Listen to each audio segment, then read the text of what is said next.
Bosi, ni kwamba mikononi mwetu hapa tumeushika ule mradi wetu mkubwa wa viwanja vya makazi ulioko hapa Disunyara, unaoambatana na ploti za viwanda, na uko hapa kilomita 3 tu kutoka barabara ya Morogoro Road, na ile barabara ya Disunyara inayoelekea viwandani ni mita 300 tu unafika kwenye eneo letu.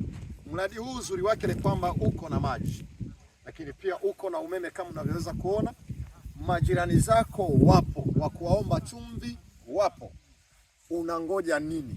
Maeneo haya ni tambarare kabisa, na gharama zetu ni nafuu, shilingi 12,000 tu kwa square mita moja, na viwanja vyetu vinaanzia square mita 600 mpaka 2,000. Kwa maeneo haya ni rafiki sana. Miradi mikubwa iliyoko jirani pamoja na viwanda vile vya Mama Samia, lakini pia kuna kiwanda kile kikubwa cha Kirua cha Nondo kinacho supply Nondo Tanzania nzima. Maeneo haya ni rafiki sana, hali ya hewa ni nzuri kama unavyoweza kujionea, uoto wake wa asili ni mzuri kabisa. Karibu sana ujichagulie kiwanja chako, na usafiri unafika mpaka eneo la kiwanja chako.